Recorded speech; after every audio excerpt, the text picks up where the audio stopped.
Welcome to exam विवेचना। तो दोस्तों, जैसा कि आप लोगों को पता है, हम अपने इस चैनल पर डिस्कस कर रहे हैं एनटीए नेट हिंदी के प्रश्न पत्र को। तो इस वीडियो से पहले हमने इसके दो पार्ट्स को डिस्कस कर लिया है, अर्थात जो फर्स्ट शिफ्ट में एग्ज़ाम हुए थे एनटीए नेट के इसी मंथ जो जून मंथ में हुए थे ना, उसके जो प्रथम शिफ्ट का प्रश्न पत्र था, दो भागों में हमने इसको डिस्कस कर लिया और संपूर्ण तरीके से डिस्कस कर लिया था।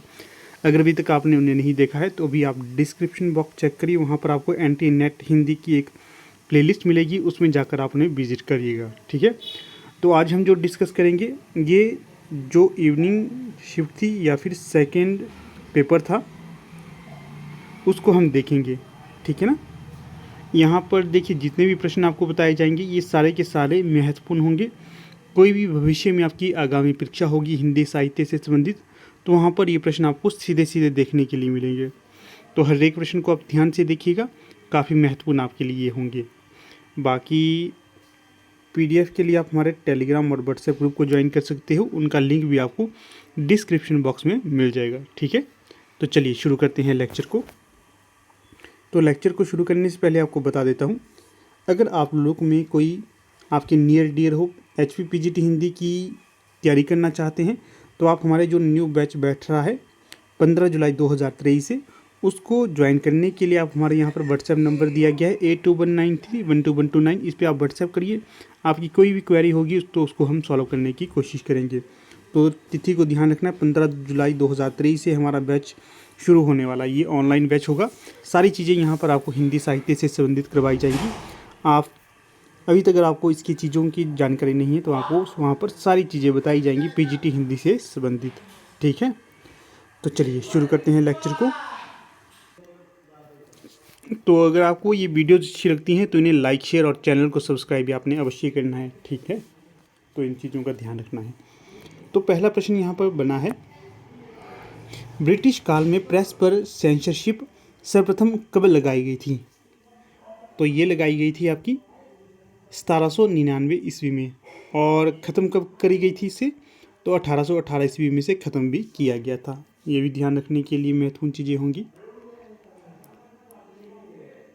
अगला प्रश्न है 2, बालकृष्ण शर्मा नवीन ने किस पत्रिका का संपादन किया? तो जो बालकृष्ण शर्मा नवीन थे, इनके द्वारा प्रभा नामक पत्रिका का संपादन किया गया था। फिर अगले प्रश्न को देखिए,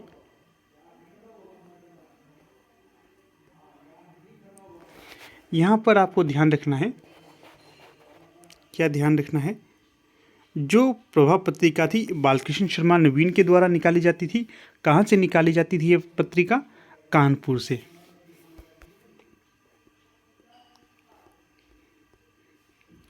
अगला प्रश्न यहाँ पर दिया गया है, निम्न में से किस भाषा में सबसे पहले खेला गया नाटक था? निम्न में से हिंदी भाषा में सबसे पहले खेला गया नाटक कौन सा था, उसके बारे में बताना है। तो जो जानकी मंगल नाटक है, ये हिंदी भाषा का सबसे पहला खेला गया नाटक था। ध्यान रखना है। प्रश्न अगर बनेगा कि ये किसका है, तो ये हो जाएगा शीतला प्रसाद जी का ये नाटक है। पूछा जाएगा कहाँ पर खेला गया था? काशी में से खेला गया था। इसके पश्चात ये प्रश्न बनेगा कि समय कब का है इसका? 1868 का इसका समय हो जाएगा।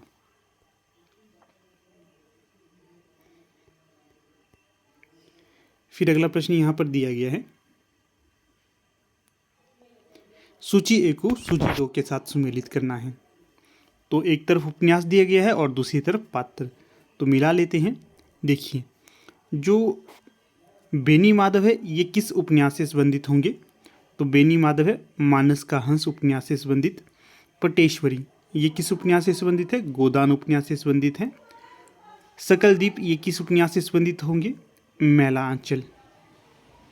और जो नरोत्तम है ये किस उपन्यास से संबंधित है? झूठा सच इस उपन्यास से संबंधित होंगे ये। गोदान प्रेमचंद जी का उपन्यास है। मैला आंचल किसका है? मैला आंचल होगा आपका रेणु जी का उपन्यास। झूठा सच यशपाल का है। मानस का हंस अमृत लाल नागर का होगा।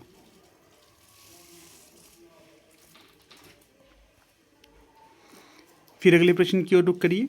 अगले प्रश्न में आपसे पूछा गया है, निम्नलिखित में से किस व्याख्याकार ने अरस्तु के अनुकरण सिद्धांत की व्याख्या करते हुए लिखा है, ये सादृश्य विधान अथवा मूल का पुनरुत्पादन है, सांकेतिक उल्लेखन नहीं। तो जो प्रस्तुत कथन होगा ये हो जाएगा बूचर का। किसका? बूचर का। विकल्प 4 यहाँ पर सही हो जाएगा।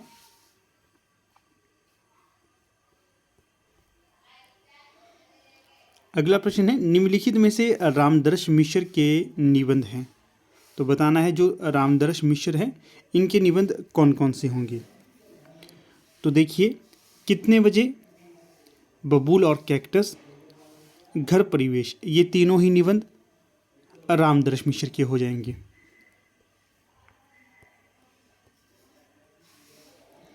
फिर जो अगला प्रश्न है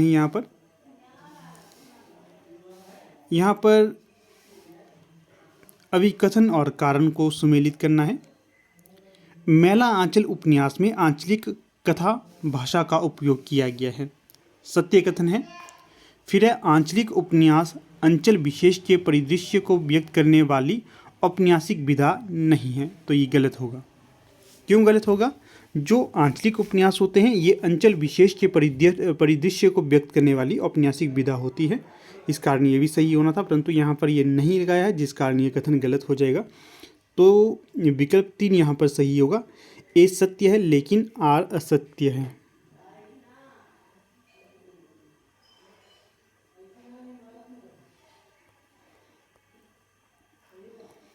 फिर अगला प्रश्न देखिए, तुम जड़ पाषाण पिंड हो, तुम्हारे अंदर ना देवता है ना पशु है एक अड़िग जड़ता। बाणभट्ट की आत्मकथा उपन्यास में यह कथन निम्नलिखित में से किस पात्र का है? तो ये न्यूनिया का पात्र होगा। किसका? न्यूनिया का पात्र होगा। न्यूनिया पात्र का कथन होगा।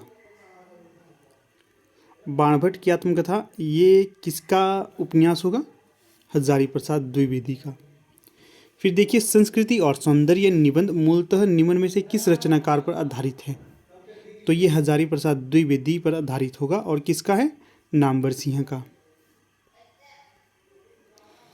फिर अगले प्रश्न की ओर रुख करिए।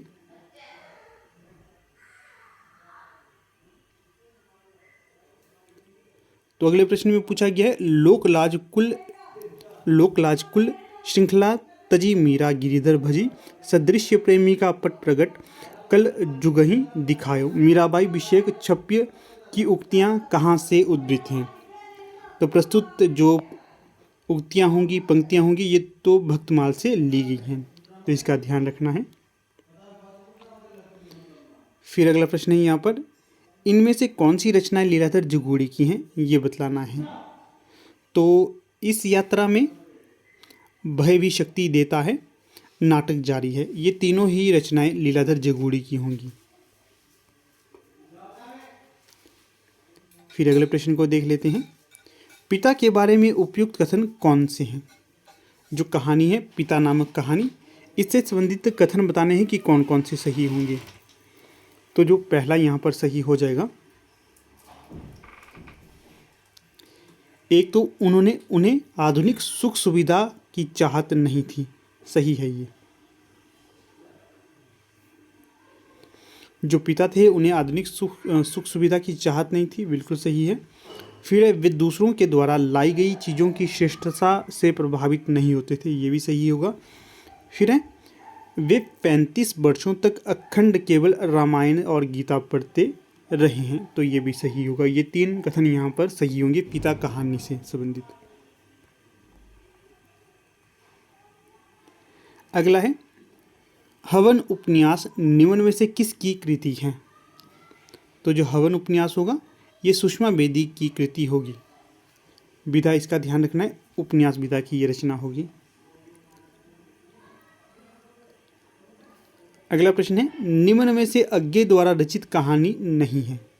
तो अज्ञे द्वारा रचित कहानी कौन सी नहीं होगी?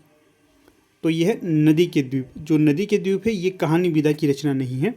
ये एक तो आपको देखिए काव्य के तौर पर जानी जाती है और दूसरा उपन्यास के तौर पर भी इसे जाना जाता है, परंतु कहानी विधा नहीं है। बाकी विपथगा, शरणार्थी, जयदोल, ये तीनों ही इनकी कहानी होंगी। फिर अगला प्रश्न है, संबत 1955 में उन्होंने उपन्यास मासिक पत्र निकाला और द्वितीय उत्थान काल के भीतर 65 छोटे बड़े उपन्यास लिखकर प्रकाशित करवाए। आचार्य शुक्ल का ये कथन किस उपन्यास कार्य के बारे में है? तो ये किशोरी लाल गोस्वामी के बारे में कहते हैं कि संवत 1955 में इन्होंने उपन्यास मासिक पत्र निकाला और द्वितीय उत्थान काल के भीतर 65 छोटे बड़े उपन्यास लिखकर प्रकाशित करवाए।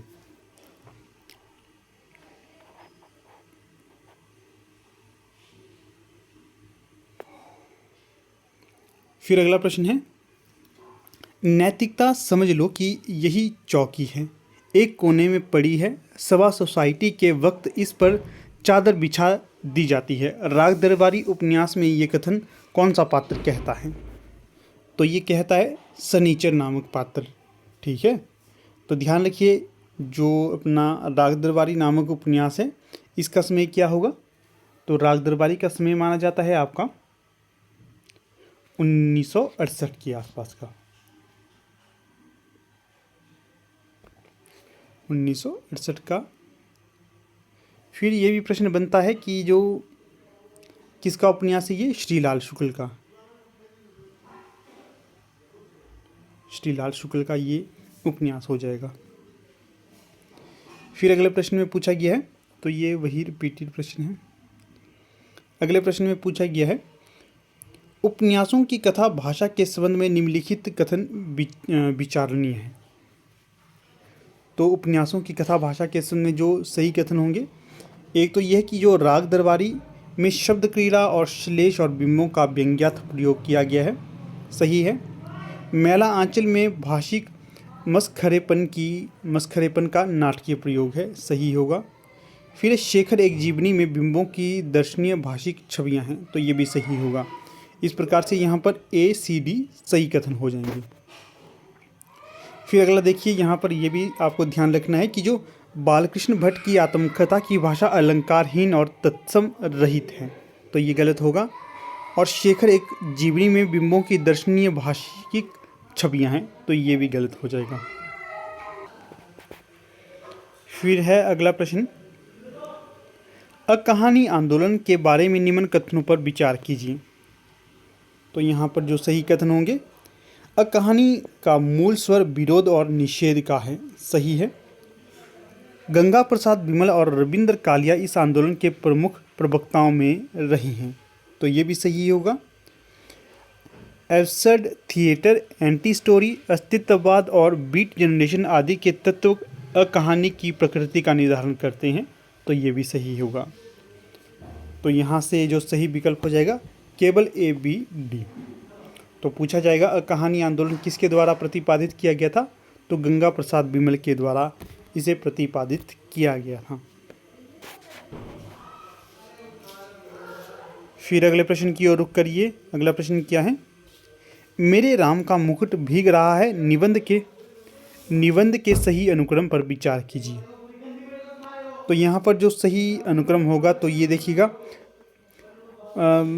अभी 2-3 रात पहले मेरे एक साथी संगीत कार्यक्रम सुनने के लिए 9 बजे रात गए। साथ में जाने के लिए मेरे एक चिरंजीव जीव ने और मेरी एक मेहमान महानगरीय वातावरण में पली कन्या से अनुमति मांगी। तो एक तो ये कथन सही हो जाएगा। दूसरा है यहाँ पर, बचपन में दादी जाते पर वह गीत गाती, मेरे घर से बाहर जाने पर, विदेश में रहने पर वे ये गीत विह्वल होकर गाती। दूसरा तो ये हो जाएगा क्रम में। इसके पश्चात जो आता है तो वो होगा और इतने में नहीं, ये नहीं होगा, ये वाला होगा। कैसे मंगल में प्रभात की कल्पना थी और कैसी काल रात्रि आ गई, एक दूसरे को देखने से डर लगता है। फिर अंत में आएगा विकल्प C वाला कथन, और इतने में पूरब से हल्की उजास आती है और शहर के इस शोर भरे बियाबन में चक्की के स्वर के साथ चढ़ती उतरती जंतसार गीती हल्की से सिहरन पैदा कर जाती हैं। तो इस प्रकार से कुछ इसका क्रम रहेगा। काफ़ी डीपली ये प्रश्न पूछा गया है। मेरे राम का मुकुट भीग रहा है, उससे संबंधित ये तथ्य बताए गए हैं।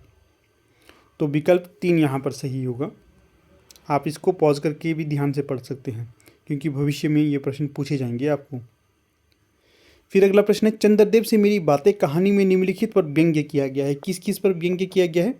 एक तो अंग्रेजों की पक्षपाती नीति पर व्यंग्य किया गया है। दूसरा, प्लेग पर विजय प्राप्त न कर पाने वाली चिकित्सा व्यवस्था पर व्यंग्य किया गया है। तीसरा, लॉर्ड कर्जन की नीतियों पर व्यंग्य किया गया है। फिर अगला प्रश्न है, धूमिल की किस कविता में एकता, युद्ध की और दया कागज की पूंजी के रूप में बताई गई है? तो ये बतलाई गई है अकाल दर्शन नामक कविता पर।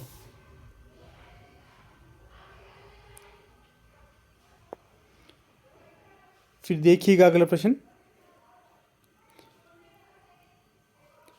कविता करना अनंत पुण्य का फल है। इस दुराशा और अनंत उत्कंठा से कवि जीवन व्यतीत करने की इच्छा हुई। संसार के समस्त अभावों को असंतोष कहकर हृदय को धोखा देता रहा, परंतु कैसी विडंबना! लक्ष्मी के लालों का भ्रूभंग और क्षोभ की ज्वाला के अतिरिक्त मिला क्या? यह कथन स्कंदगुप्त नाटक में किसके द्वारा कहा गया था? तो ये कहा गया था मातृगुप्त के द्वारा। अगर यहाँ से ये प्रश्न बने कि स्कंदगुप्त का समय क्या है, तो 1928 इसका समय माना जाता है। और किसका नाटक होगा ये? जयशंकर प्रसाद का। अगला प्रश्न है, प्रथम प्रकाशन वर्ष के अनुसार रचनाओं को पहले से बाद के क्रम में लगाइए। तो देखिए, सबसे पहले जो आएगा तो वो होगा आपका रसवंती। किसकी रचना है? ये होंगी आपकी दिनकर जी की रचना। फिर आगे है कुरुक्षेत्र, दूसरा नंबर इसका होगा। तीसरे नंबर पर आएगी आपकी रचना सामधेनी। चौथे नंबर पर आपकी आएगी रश्मिरथी और सबसे अंत में आएगी उर्वशी। ये इसका क्रम रहेगा। फिर अगला प्रश्न है, बच्चन सिंह किस कहानी का पात्र है? काफ़ी पूछा जाता है इस पात्र के बारे में। राजा निर्वंशिया कहानी का पात्र होगा बच्चन सिंह। फिर आपसे ये भी प्रश्न बन सकता है, किसकी कहानी है ये राजा निर्वंशिया? तो ये हो जाएगी आपकी कमलेश्वर जी की कहानी। फिर अगला प्रश्न देखिएगा यहाँ पर, सूची ए को सूची 2 के साथ सम्मिलित करना है। सूची ए में निबंधकार है और सूची 2 में निबंध संग्रह। तो चलिए करते हैं मिलान। जो भारतेंदु हरिश्चंद्र का निबंध संग्रह हो जाएगा बादशाह दर्पण। और हजारी प्रसाद द्विवेदी का कौन सा होगा? विचार प्रवाह। बालकृष्ण भट्ट का कौन सा होगा? तो ये हो जाएगा राजभक्ति और देशभक्ति। अध्यापक पूर्ण सिंह का हो जाएगा आचरण की सभ्यता। तो इस क्रम में यहाँ पर विकल्प 3 सही हो जाएगा। फिर अगले प्रश्न की ओर रुख करते हैं। इसमें पूछा गया है, बिहारी के काव्य के संबंध में वासुदेव सिंह का कथन है। तो क्या कथन होंगे वासुदेव सिंह के? एक तो ये कथन है कि बिहारी ने सामंती प्रेम का अत्यंत निष्ठापूर्वक वर्णन किया है। दूसरा होगा, उनके लिए प्रेम जीवन मरण का प्रश्न नहीं है, क्रीड़ा मात्र है। तो ये दोनों कथन सही होंगे। अगला प्रश्न यहाँ पर दिया गया है, मिथक के संबंध में उचित कथन कौन कौन से हैं?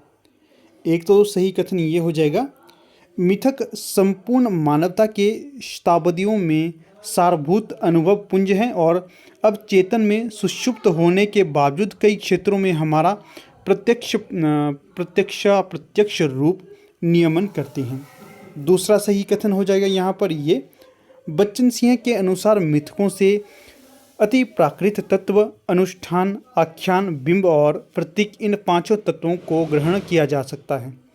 और अंत में जो सही कथन हो जाएगा, हिंदी में मिथक के लिए पुरावृत्त, पूरा कथा और पुराख्यान आदि शब्द प्रयुक्त होते हैं। अगला प्रश्न है, महात्मा गांधी के हिंद स्वराज संबंध में उपयुक्त कथन कौन से हैं? तो यहाँ पर जो उपयुक्त कथन होंगे, हिंद स्वराज मूल रूप से गुजराती में लिखी गई, ठीक है। इसमें सभ्यता दर्शन पर विचार किया गया है, सही है। इसके अनुसार सत्याग्रह को आत्मबल से पाया जा सकता है, तो ये भी सही होगा। अगला प्रश्न है, मनोविश्लेषण संबंधी चिंतक अल्फ्रेड एडलर का समय कौन सा है? तो जो अल्फ्रेड एडलर का समय होगा 1870 से लेकर 1937 तक। अगला प्रश्न पूछा गया है, ब्रजकिशोर निम्नलिखित में से किस उपन्यास के पात्र हैं? तो ये परीक्षा गुरु नामक उपन्यास है, इसके पात्र होंगे। इसे हिंदी का प्रथम उपन्यास भी कहा जाता है। किसके द्वारा कहा गया था? आचार्य रामचंद्र शुक्ल के द्वारा, और लाला श्रीनिवास दास इसके उपन्यासकार होंगे, उनके द्वारा इसे लिखा गया है। अगला है, निराला की कविताओं के संबंध में सत्य कथन कौन कौन से हैं? पान में ही मैं ही चूना, यह कुकुरमुत्ता कविता से ली गई पंक्ति है, सही है। फिर है दूसरा कथन, वह हंसी बहुत कुछ कहती थी, यह कविता बांधो ना नाव इस ठाव बंधु गीत से लिया गया है, बिल्कुल सही होगा ये। फिर अगला कथन है, गरजो हे मंद्र वज्र स्वर, यह पंक्ति बादल राग कविता से लिया गया है, तो यह भी सही हो जाएगा। इसके पश्चात है, रिजु कुटिल प्रसार कामी केश गुच्छ, यह पंक्ति जागो फिर एक बार कविता से लिया गया है, ये गलत हो जाएगा। अरे वर्ष के हर्ष, यह पंक्ति गर्जन से भर दो वन कविता से ली गई है, तो ये भी गलत हो जाएगा। संगत यहाँ पर ABD हो जाएंगे, ABD नहीं, यहाँ पर देखिए जो मैंने आपको C कहा है ये गलत होगा।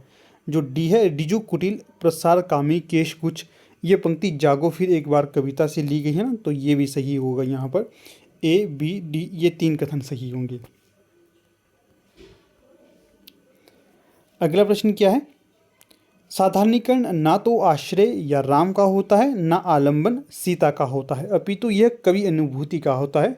साधारणीकरण के संबंध में ये कथन किसका होगा? डॉक्टर नगेंद्र का ये कथन साधारणीकरण के संबंध में होगा। फिर अगला प्रश्न है यहाँ पर, संसार की कोई लिपि यदि सर्वाधिक पूर्ण है तो वो एकमात्र देवनागरी लिपि, ये कथन किसका है?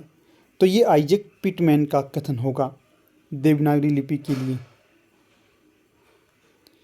अगला प्रश्न है, अंधा युग नाटक के अंकों का शीर्षक का क्रम क्या है? तो देखिए किस क्रम में आएंगे ये। सबसे पहले तो आएगा आपका कौरव नगरी, फिर आएगा पशु का उदय, इसके पश्चात आएगा गांधारी का शाप, और सबसे उसके पश्चात जो आएगा गांधारी के शाप के पश्चात, तो देखिएगा क्रम थोड़ा आगे पीछे हो गया। सबसे पहले कौरव नगरी, ठीक है, फिर पशु का उदय, इसके पश्चात आएगा अश्वत्थामा का अर्धसत्य, फिर गांधारी का एक शाप, और सबसे अंत में आएगा आपका विजय एक क्रमिक आत्महत्या। किसका होगा अंधा युग? धर्मवीर भारती का। समय इसका 1954 के आसपास का है। अगला प्रश्न है यहाँ पर, भारतेंदु हरिश्चंद्र के संबंध में सत्य कथन कौन कौन से हैं? तो सत्य कथन होंगे, उन्होंने पत्रिकाओं में आधुनिक कहानी का प्रकाशन आरंभ किया, भारतेंदु ने प्रचलित खड़ी बोली की साहित्यिक रूप दिया। क्या है? भारतेंदु ने प्रचलित खड़ी बोली को साहित्यिक रूप दिया, सही है। फिर है, भारतेंदु ने हिंदी लेखकों के मंडल को प्रोत्साहित किया, तो ये सही हो जाएंगे BCD। अगला प्रश्न है, साकेत के प्रारंभिक 5 सर्ग किस पत्रिका में प्रकाशित हुए? तो ये हुए थे सरस्वती पत्रिका में। सरस्वती पत्रिका का समय क्या है? 1900 ईस्वी, याद रखना है। अगला है, राजनीति ही मनुष्यों के लिए सब कुछ नहीं है, राजनीति के पीछे नीति से भी हाथ ना धो बैठो, जिसका विषम मानव के साथ व्यापक संबंध है। राजनीति की साधारण छलनाओं से सफलता प्राप्त करके क्षण भर के लिए तुम अपने को चतुर समझने की भूल कर सकते हो। ध्रुव स्वामिनी नाटक का ये संवाद किसके द्वारा कहा गया है? तो स्वयं ध्रुव स्वामिनी के द्वारा ये संवाद कहा गया था। प्रश्न पूछा जाएगा किसका है ये ध्रुव स्वामिनी नाटक? तो ये जयशंकर प्रसाद का होगा। अगला प्रश्न है, पुष्टि मार्गियों की मान्यताएं निम्नवत हैं। कौन कौन सी मान्यताएं हैं पुष्टि मार्गों की? तो देखिए, एक तो होगा यहाँ पर आपका भगवान के अनुग्रह पर भरोसा करते हैं, फिर है नित्य लीला में प्रवेश का विश्वास बना रहता है, फिर है प्रवाह जीव सांसारिक सुखों की प्राप्ति में लगे रहते हैं। तो ये यहाँ पर पुष्टि मार्गियों के संबंध में सत्य कथन होगा। फिर पूछा जाएगा पुष्टि मार्ग किसके द्वारा चलाया गया था? बल्वाचार्य के द्वारा चलाया गया था। अगला प्रश्न देखिएगा यहाँ पर, तो ये तो देख लिया हमने पुष्टि मार्ग वाला है। इसके पश्चात है यहाँ पर काव्य चिंतक और समय ये बतलाना है। जयदेव का समय कब का है? 13वीं शताब्दी का। विश्वनाथ का समय कब का होगा? ये आपकी 14वीं शती का है। फिर जो धनंजय है इनका समय कब का होगा? तो ये 10वीं शती का होगा। हेमचंद्र का समय कब का है? तो ये 12वीं शती का होगा, ध्यान रखना है, प्रश्न बनता है यहाँ पर अलग से भी। फिर अगला प्रश्न यहाँ पर दिया गया है, ईश्वर को पाने का एकमात्र उपाय यही है कि उसे उसकी सृष्टि में देखा जाए और इस सृष्टि से एकात्म्य स्थापित किया जाए। ये कथन किसका होगा? तो ये कथन महात्मा गांधी का है। अगला प्रश्न क्या है? तो इसमें पूछा गया है, निम्नलिखित उपन्यासों को प्रथम प्रकाशन वर्ष के अनुसार पर सही क्रम पर लगाइए। तो जैसे सबसे पहले यहाँ पर आएगा उपन्यास, तो वो होगा आपका बाणभट्ट की आत्मकथा, 1 नंबर। फिर है मैला आंचल, दूसरा नंबर इसका होगा। तीसरे नंबर पे कौन सा आएगा? आपका बंटी। चौथे नंबर पे कौन सा आएगा? सूखा बरगद। और सबसे अंत में आएगा काशी का 80। तो प्रश्न बन सकता है मैला आंचल किसका है? मैला आंचल होगा आपका रेणु का, काशी का 80 काशीनाथ सिंह का, सूखा बरगद मंजूर एहतेशाम का, बाणभट्ट की आत्मकथा हजारी प्रसाद द्विवेदी, आपका बंटी मनु भंडारी। ये इसके उपन्यासकार होंगे। फिर अगला प्रश्न यहाँ पर दिया गया है, निम्नलिखित अर्धमागधी अपभ्रंश से किस बोली का संबंध है? अर्धमागधी अपभ्रंश से अवधि का संबंध होगा। अगला प्रश्न देखिएगा यहाँ पर, थियोसॉफिकल सोसाइटी की पहली शाखा भारत में कहाँ खुली? तो ये आपके मद्रास में खुली थी। विकल्प ए यहाँ पर सही होगा। तो दोस्तों फिलहाल आज की वीडियो में हम यहीं तक प्रश्नों को देखते हैं। इसके पश्चात हमारा दूसरा पार्ट भी आएगा, उसमें हम बाकी के प्रश्नों को देख लेंगे। अगर वीडियो अच्छा लगता है तो इसे लाइक शेयर और चैनल को सब्सक्राइब अवश्य करिएगा। बाकी देखिए आपको फिर से अवगत करवा देता हूँ, अगर आप लोगों के नज़र में कोई पीजीटी हिंदी की तैयारी कर रहे हैं तो वो आप उन्हें बतला सकते हैं हमारे ऑनलाइन बैच के बारे में। तो 15 जुलाई 2023 से हमारा बैच शुरू होने वाला है। अगर कोई क्वेरी रहेगी तो यहाँ पर आप संपर्क कर सकते हो। इसी तरह से हमारा ऑनलाइन बैच LT टेट के लिए भी बैठ रहा है, न्यू बैच है ये, और ये भी आपका 25 जुलाई 2023 से शुरू होने वाला है। इसके संबंध में कोई जानकारी चाहिए तो यहाँ पर 8219312129 पर व्हाट्सएप करिए और जो भी जानकारी चाहिए उसे प्राप्त करिएगा। तो चलिए अब यहाँ पर वीडियो का समापन कर लेते हैं। आप वीडियो के अंत तक बने रहे, इसका बहुत बहुत धन्यवाद।